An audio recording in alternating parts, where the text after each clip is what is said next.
اس programme کے اخراجات جو اسمر منسٹریز کے دوست اور پارٹنرز ادا کرتے ہیں۔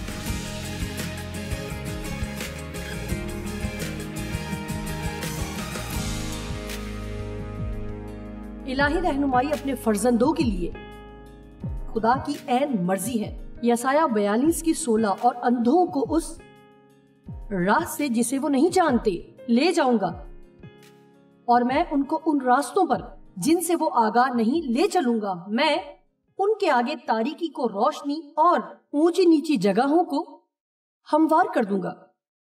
میں ان سے یہ سلوک کروں گا اور ان کو ترک نہ کروں گا۔ کسی کو آج یہ کلام قبول کرنے کی ضرورت ہے۔ جب میں نے یہ پڑھا تو یہ زبردست کلام ہے، لیکن یہ آج یہاں بیٹھے کسی شخص کے لیے ہے۔ خدا آپ کی رہنمائی کرے گا۔ آپ شاید ایک اندھے شخص کی مانند محسوس کر رہے ہوں، نہیں جانتے ہوں کہ کہاں جانا ہے، لیکن خدا کہتا ہے اندھوں کو اس راہ سے جسے وہ نہیں جانتے لے جاؤں گا۔ میں ان کو ان راستوں سے جن سے وہ آگاہ نہیں لے چلوں گا۔ میں ان کے آگے تاریکی کو روشنی اور اونچی نیچی جگہوں کو ہموار کر دوں گا۔ میں ان سے یہ سلوک کروں گا اور ان کو ترک نہ کروں گا۔ خدا ہمیں ترک نہیں کرے گا، وہ ہمیں کبھی بھی ترک نہیں کرے گا۔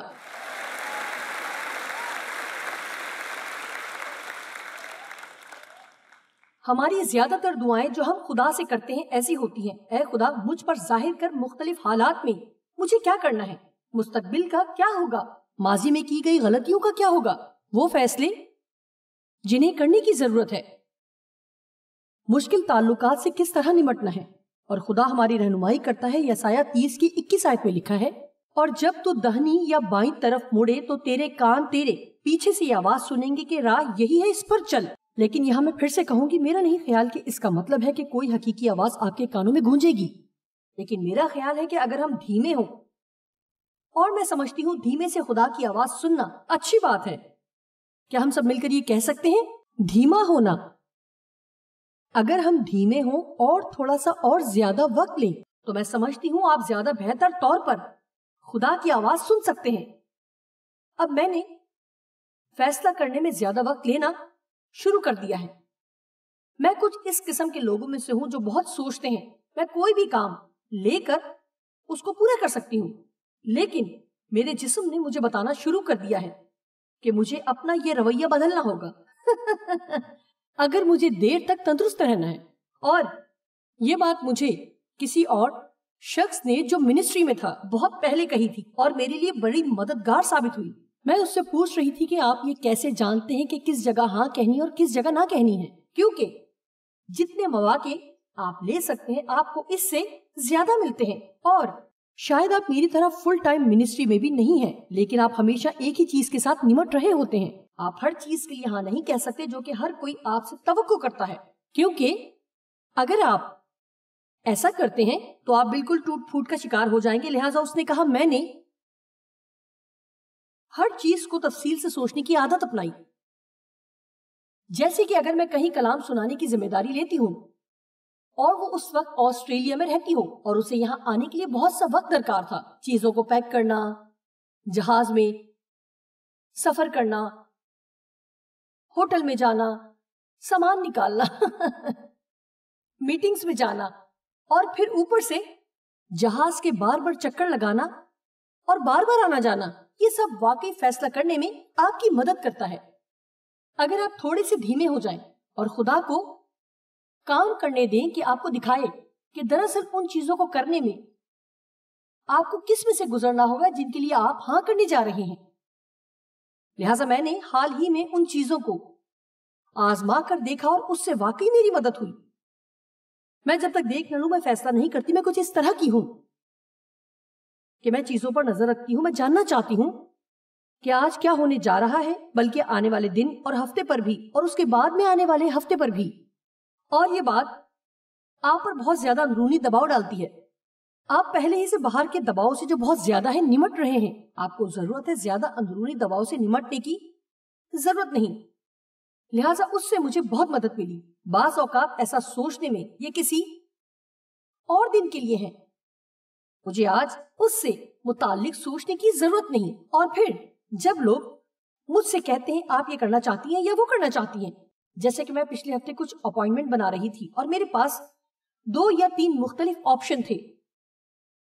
میری اسسٹنٹ فون پر میرے جواب کا انتظار کر رہی تھی اور میں نے کہا آپ جانتے ہو میں اس پر تھوڑا سوچنا چاہتی ہوں, پھر میں تمہیں بعد میں فون کر کے بتاؤں گی. ایک چیز کا میں نے فیصلہ کیا کہ میں کچھ بھی کرنا نہیں چاہتی, اور پھر ان میں سے ایک کا میں نے وقت تبدیل کر دیا جو میں کرنے جا رہی تھی. بعض اوقات ہمیں یہ کمال کا خیال آتا ہے کہ ہمیں کچھ کرنا چاہیے اور پھر اچانک ہم کسی کاغذ پر سائن کر کے کوئی اپوائنٹمنٹ کر لیتے ہیں, اور پھر ہوتا یہ ہے کہ ہم اس پر پورے نہ اتر کر شرمندہ ہوتے ہیں کیونکہ ہم نے اپنی بات کا پاس نہیں رکھا جو ہم نے کہا تھا کہ کریں گے. لہٰذا خدا کی آواز کو سننے کی ضرورت ہے. میں یہ بات آخری بار کہنے جا رہی ہوں. آہستہ ہوں.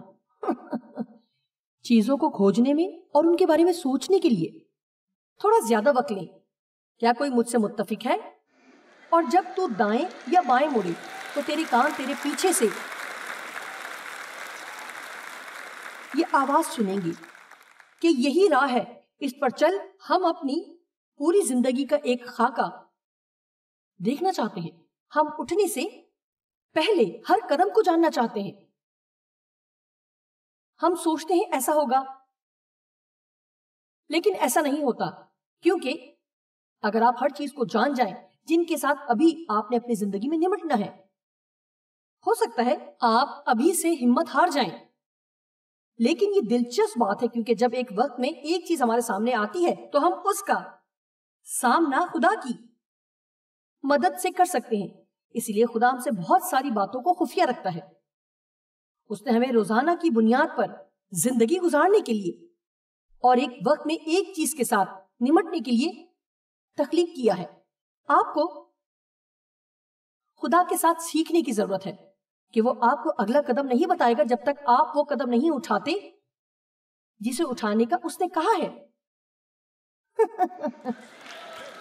سنیے, آپ میں سے کچھ لوگ اس انتظار میں ہیں کہ دیکھیں کہ کسی بات کے لیے آپ کو کیا کرنا چاہیے, لیکن آپ خوف سے ٹھنڈے پڑ جاتے ہیں اور کچھ نہیں کرتے کیونکہ آپ اس قدم کو جسے آپ سمجھتے ہیں کہ خدا نے آپ کو اٹھانے کے لیے کہا ہے دیکھ نہیں سکتے. لیکن آپ نے اس بات کو نوٹ کیا ہوگا کہ دریائے یردن اس وقت تک 2 حصے نہیں ہوا جب تک یشوع نے اس میں قدم نہیں رکھا, اور آپ کے لیے بھی پانی اس وقت تک 2 حصے نہیں ہوگا جب تک آپ اس میں قدم رکھنے کی ہمت نہیں کرتے. کیا کوئی سن رہا ہے؟ معلوم ہے میں کیا کہہ رہی ہوں, لیکن ہمیں خدا سے معلومات لینے کا یہ آئیڈیا یعنی ایک وقت میں ایک بات پسند نہیں آیا کیونکہ خدا نے مجھے اس انداز میں تشریح کرنا سکھایا ہے, اور عام طور پر لوگ سمجھتے بھی ہیں یہ ایسے ہی ہے جیسے آپ کے پاس یہ ہے. آپ کو یہ اب اچھا نہیں لگتا لیکن آپ کے پاس ہے, آپ اس سے خوش نہیں ہیں. یوں کہہ لیجئے یہ آپ کی ملازمت ہو سکتی ہے یا کچھ اور. اب آپ کے لیے اس میں کوئی کشش نہیں, اور آپ کو محسوس ہوتا ہے کہ خدا چاہتا ہے کہ آپ اسے جانے دیں اور کچھ اور کریں, لیکن آپ ایسا نہیں کرنا چاہتے جب تک آپ جان نہ لیں کہ کچھ اور ہے کیا. لہٰذا آپ سخت جدوجہد کرتے ہیں.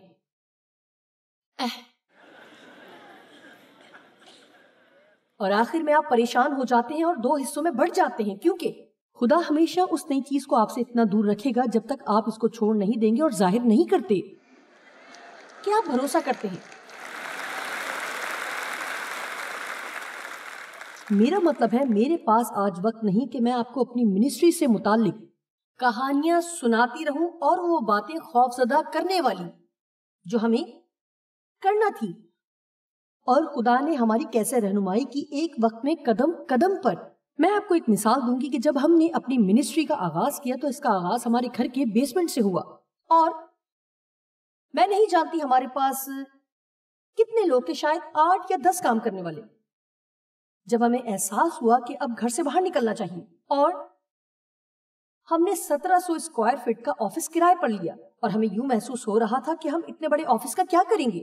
میرا مطلب ہے ایسا لگ رہا تھا ساری دنیا ہمارے پاس ہے. بہت جلد ہم نے وہ ساری جگہ استعمال کرنا شروع کر دی, اور پھر ہم نے اس کمپلیکس میں ساری جگہ جتنی ہم لے سکتے تھے کرائے پر لے لی. ہم جانتے تھے کہ اب وقت ہے کہ ایک بلڈنگ خریدیں, ایک بلڈنگ تعمیر کریں, کچھ جائیداد خریدیں. لہٰذا ہم ایک چرچ خریدنے والے تھے جو کہ ان قریب بند ہونے جا رہا تھا, اور ہم کاغذات پر دستخط کرنے والے تھے. ایک دن ڈیو نے کہا کیا آپ جانتی ہو, مجھے اس بارے میں کوئی تسلی نہیں تھی یہ بس ایک چیز تھی، اطمینان نہیں تھا. لہٰذا میں نے کہا ٹھیک ہے ہم نہیں خریدیں گے. اور پھر ہم ایک اور جگہ خریدنے والے تھے. یہ کتنے اسکوائر فٹ ہوگی؟ جی 35,000 اسکوائر فٹ. اور ہم نے سوچا میرے خدایا ہم 35,000 اسکوائر فٹ جگہ پر کیا کریں گے؟ خیر ہم نے وہاں جا کر اس بلڈنگ پر بولی دی اور ہماری بجائے اسے کسی اور نے خرید لیا. لہٰذا خدا کی آواز سننے کا یہ بھی ایک انداز ہے کہ وہ دروازے بند کر دیتا ہے. آپ جانتے ہیں اس قسم کے شخص نہ بنے کہ اگر آپ کو جو آپ چاہتے ہیں نہیں ملا تو آپ پریشان ہو گئے. اگر خدا نے دروازہ بند کر دیا ہے تو اس کا شکر کریں کہ اس نے ایسا کیا، کیونکہ اس کا مطلب ہے کہ آپ کچھ ایسا کرنے جا رہے تھے جس سے آپ کو کوئی فائدہ نہیں ہونا تھا. خدا دروازے کھول سکتا ہے لیکن وہ ان کو بند بھی کر سکتا ہے. خیر ہمیں معلوم نہیں تھا کہ ہم کیا کرنے جا رہے ہیں. مطلب ہمیں اس جگہ کا واقعی دکھ ہوا تھا. میرا مطلب ہے اس وقت تک ہم ٹی وی منسٹری تک آ گئے تھے اور ہم بہت سے لوگوں کو بھرتی کر رہے تھے. ہماری منسٹری 3 گنا بڑھ چکی تھی. ہمارے پاس ڈیسک تھے جو ہال میں پڑے ہوئے تھے. ہم اس کو جہاں رکھ سکتے تھے وہاں پر رکھ دیے. جس راستے سے ہم آفس آتے تھے روزانہ اسی راستے سے آتے تھے. پھر بھی کسی وجہ سے ہم نے وہ سائن بورڈ کبھی نہ دیکھا. میں نے اسے دیکھا لیکن اس پر کبھی اتنی توجہ نہ دی. سڑک کے ایک طرف جہاں سے ہم گزرتے تھے ایک چھوٹا سا سائن بورڈ بنا ہوا تھا اور اس پر تیر کا نشان بھی تھا. اس پر لکھا تھا 55 ایکڑ فار سیل. خیر ایک دن میں نے جیب سے کہا مجھے حیرت ہے یہ کیا ہے. یہ بڑی دلچسپ بات ہے کہ خدا کسی چیز کے لیے کیسے آنکھوں کو بند کر سکتا ہے اگر درست وقت نہ ہو. اور اگر درست وقت ہو تو وہ کسی چیز کے لیے آپ کی آنکھوں کو کھول سکتا ہے.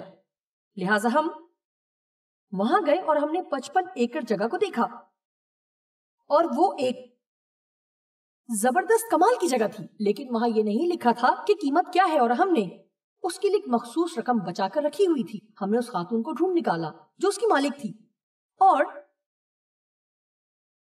کسی شخص نے اسے اتنے ہی پیسوں کی 2 سال پہلے پیشکش کی تھی جتنے پیسوں کی ہم کرنے والے تھے. لیکن اس نے اس کو وہ جگہ نہیں بیچی تھی. خدا نے اس کے دل کو ہمارے لیے کھولا اور اس نے وہ جگہ ہمیں بیچ دی اتنے ہی پیسوں میں جو ہم نے رکھے تھے. آج ہماری پراپرٹی وہیں پر ہے. اور یہ کتنے ہزار فٹ ہے؟ 1,50,000 اسکوائر فٹ جس پر آفس بلڈنگ ہے اور ڈسٹریبیوشن سینٹر 68,000 اسکوائر فٹ پر بنا ہوا ہے. لہٰذا جانتے ہیں 30,000 اسکوائر فٹ زیادہ دیر نہیں چلنی تھی. دیکھا خدا نے وہ دروازہ اس لیے بند کر دیا کیونکہ وہ ہم سے بہتر جانتا تھا کہ مستقبل میں کیا ہونے جا رہا ہے. اگر ہم وہ چرچ یا وہ بلڈنگ خرید لیتے تو ہم مشکل میں پڑ جاتے. خیر خدا نے وہ پراپرٹی ہم سے چھپا کر رکھی. اگرچہ ہم ہر روز وہاں سے گزر کر جاتے تھے وہ نظر نہ آتی. اس نے اسے اس وقت تک چھپا کر رکھا جب تک صحیح وقت نہیں آ گیا. لہٰذا اگر آپ خدا کی طرف سے کسی جواب کے منتظر ہیں تو پریشان نہ ہو اس لیے کہ خدا نے آپ کو ابھی تک جواب نہیں دیا. شاید وہ جلدی نہ کرے لیکن وہ دیر بھی نہیں کرے گا. سنیے ٹھیک وقت پر. اور جب بھی ابلیس آپ کو مایوس کرنے کی کوشش کرے تو اپنا منہ کھولے اور کہیں خدا ٹھیک وقت پر بات کرے گا. وہ مجھے ترک نہ کرے گا. خدا مجھ پر ظاہر کرے گا کہ کیا کرنا ہے جب مجھے کچھ کرنے کی ضرورت ہوگی. اور آپ جانتے ہیں بعض اوقات مجھے بہت برا لگتا ہے خاص طور پر ان نوجوان لوگوں کے لیے جب وہ اسکول یا کالج سے فارغ ہوتے ہیں تو ہر کوئی ان سے پوچھنا چاہتا ہے آپ زندگی میں کیا کرنا چاہتے ہیں. میرا مطلب ہے ہم میں سے کچھ لوگ 50 کے ہیں اور آپ کو نہیں معلوم کہ آپ نے اپنی زندگی میں کیا کرنا ہے اور آپ ابھی تک یہ جان نہیں پائے. اور ہم ان 18-20 سال کے بچوں کو مصیبت میں ڈال رہے ہوتے ہیں. آپ نہیں جانتے کہ اپنی زندگی کے ساتھ کیا کرنے جا رہے ہیں. آپ سوچتے نہیں کہ وہ آپ کے سوالوں کا جواب دینے کی کوشش میں تنگ آ سکتے ہیں. میرا مطلب ہے یہ پوچھنا بری بات نہیں لیکن اگر وہ کہیں کہ مجھے ابھی نہیں معلوم تو انہیں تنگ نہ کریں. اور آپ جانتے ہیں کسے پرواہ ہے ہو سکتا ہے کہ آپ نے کچھ ایسا کرنے میں اپنا وقت گزار دیا ہو کہ جو کچھ آپ کرنا چاہتے ہیں اس سے اس کا کوئی تعلق ہی نہ ہو. لیکن آپ کو تجربہ حاصل ہوگا کہ آپ کی آئندہ زندگی میں جہاں کہیں بھی آپ ہیں کام آئے. ہم سب کچھ جاننے کی جلدی میں ہیں. ہمیں ہمیشہ ہر چیز کو جاننے کی ضرورت نہیں. ٹھیک ہے سب سے عام فہم طریقہ جس کے وسیلے خدا ہم سے بات کرتا ہے وہ اس کا کلام ہے. میں آپ کو ابھی بتاؤں گی. آپ جب بھی یہ سب سیکھنا چاہیں گے کہ خدا کی آواز کو کیسے ٹھیک طور پر سنا جائے تو آپ کو خدا کے کلام کو جاننے کی ضرورت ہے. اگر آپ خدا کے کلام کے شاگرد نہیں بننا چاہتے تو آپ دھوکہ کھا سکتے ہیں اور آپ اپنے آپ کو مشکل میں ڈال سکتے ہیں. خدا کا کلام آپ کی زندگی میں مداخلت کر سکتا ہے جب آپ کوئی غلطی کرنے جا رہے ہوں,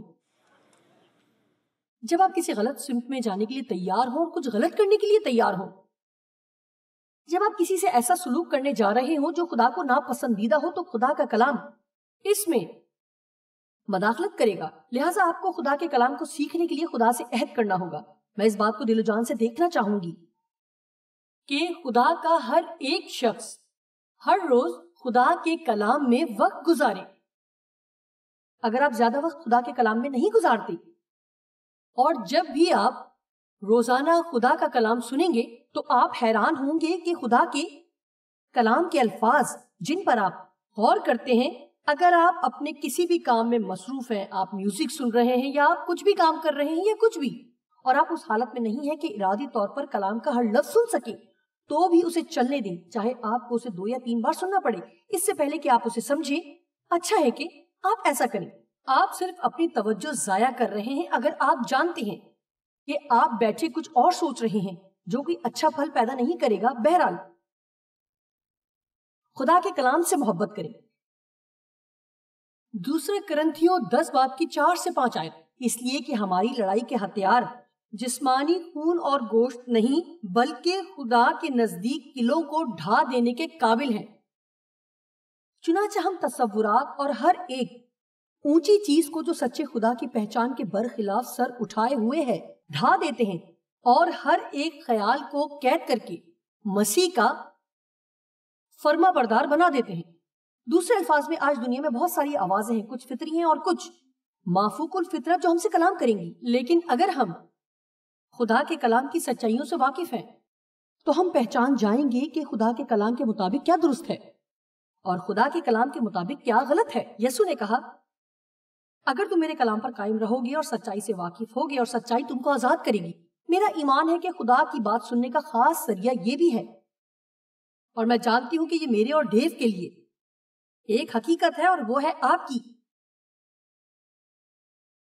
حکمت اور فہم کے ذریعے سے. میں اور ڈیو یہ فخری انداز میں نہیں کہہ رہے, یہ ایک حقیقت ہے. ہم بہت زیادہ فہم سے کام لیتے ہیں, اور آپ جانتے ہیں کہ بعض اوقات عقل و فہم آپ کی تعلیم سے کہیں زیادہ بڑھ کر اہمیت رکھتے ہیں. آپ جانتے ہیں کہ بہت ساری ایسی باتیں ہیں جن کے لیے ہمیں خدا کی طرف سے آواز سننے کی ضرورت نہیں, صرف عقل و فہم کی ضرورت ہے. آپ اپنی آمدنی سے زیادہ خرچ نہیں کرتے. آپ جا کر نئی کار نہیں خرید لیتے جب تک کہ آپ کی جیب میں ادا کرنے کے لیے پیسے نہ ہو جس سے آپ پر بہت سا دباؤ پڑ جائے. آپ جانتے ہیں سب سے پہلے خدا آپ پر دباؤ نہیں ڈالتا کہ آپ کوئی فیصلہ کریں. آمین. جب کوئی آپ پر دباؤ ڈالنا شروع کرے کہ آپ کوئی فیصلہ کریں تو آپ یہ کہہ سکتے ہیں کہ یہ خدا کی طرف سے نہیں.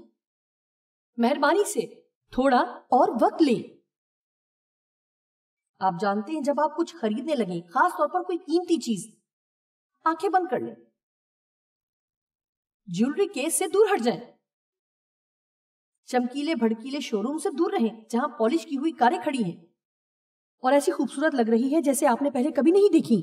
ذہن میں رکھیں کہ یہ بعد میں کیسی لگیں گی, جیسے میک ڈونلڈ کا ریپر یا کافی کے کپ, اور اس کے اوپر مٹی چڑھی ہوئی ہو, اور کسی اور کار کا دروازہ جب آپ کی کار سے ٹکرا جائے تو اس پر لکیریں پڑی ہوں.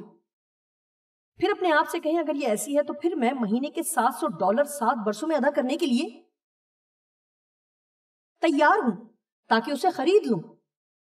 یہاں کافی اچھے دماغ کے لوگ موجود ہیں. ایک اور چیز جس کی وسیلہ خدا ہم سے بات کرتا ہے وہ ہے ہماری ماضی کی غلطیاں. میں آپ کو کچھ بتانا چاہتی ہوں. ہو سکتا ہے کہ آپ نے زندگی میں کچھ غلطیاں کی ہوں. خود پر ایک مہربانی کریں اور ان سے کچھ فائدہ اٹھائیں, بجائے اس کے کہ آپ بیٹھ کر ان کا ماتم کریں, خود کو مجرم سمجھیں جو آپ نہیں ہیں. امثال 3:11. اے میری بیٹی, خداوند کی تنبیہ کو حقیر نہ جان, اس کی ملامت سے بیزار نہ ہو, اپنی غلطیوں سے سیکھنا اور ان آزمائشوں سے جو اس کی تنبیہ کے وسیلہ آتی ہیں. کیا یہ اچھا نہیں؟ اپنی غلطیوں سے سیکھنا. غلطیاں کرنے سے متعلق ایک بات یقینی ہے، اگر آپ ان سے کچھ اور نہیں سیکھتے تو یہ ضرور سیکھ لیتے ہیں کہ اسے دوبارہ نہیں کرنا. اس لیے بعض اوقات ایسا کرنا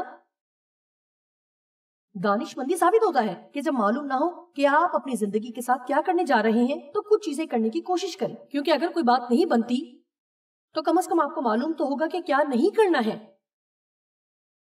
آپ جانتے ہیں ہمیں کیا کرنا ہوگا. ہمیں غلطیاں نہ کرنے کے خوف پر قابو پانا ہوگا.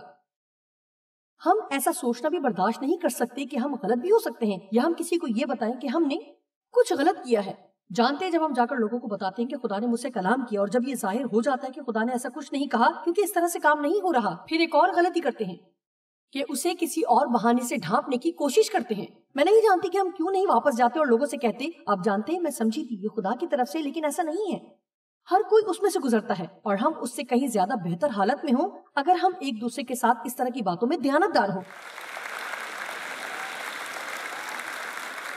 ہم زندگی کے تجربات سے بہت کچھ سیکھتے ہیں. خدا ہماری اپنی سوچوں کے ذریعے ہم سے بات کرتا ہے. مجھے یہ پسند ہے.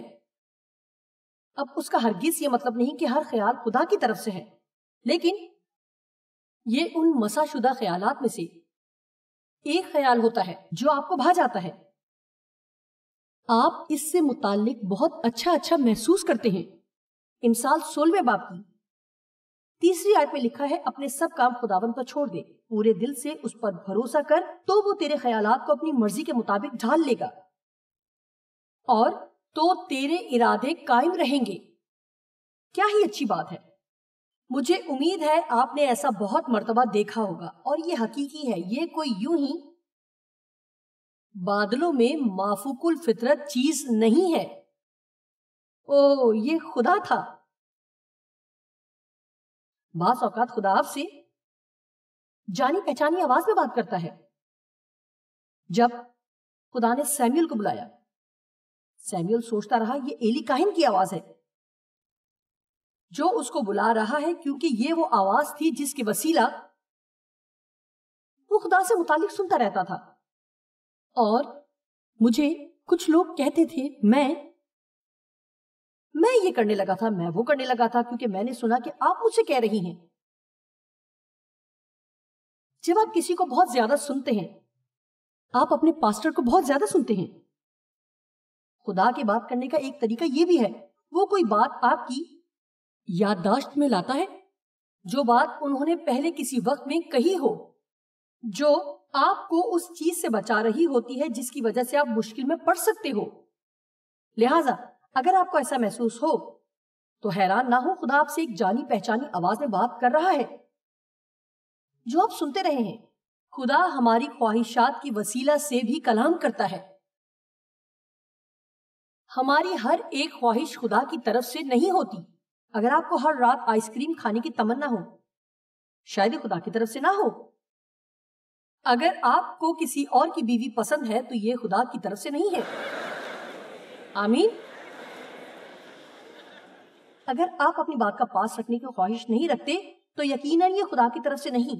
لیکن میں نے یہ بات دریافت کی ہے کہ بعض اوقات اگر میں کوئی کام جاری رکھنا چاہتی ہوں، کوئی ایسا کام جو برا نہیں ہے اسے جاری رکھنا چاہتی ہوں، تو میں نے بہت مرتبہ دیکھا کہ خدا کس طرح سے میری رہنمائی کرتا ہے. وہ اس کام کو میرے اندر ڈال دیتا ہے کہ کرتی رہوں، اور اس بات کے لیے حوالہ جات جو یہ ثابت کرتے ہیں. مرکز 11 کی 24 آیت میں لکھا ہے اس لیے میں تم سے کہتا ہوں کہ جو کچھ تم دعا میں مانگتے ہو یقین کرو کہ تم کو مل گیا اور وہ تم کو مل جائے گا. زبور 37 کی 4 آیت.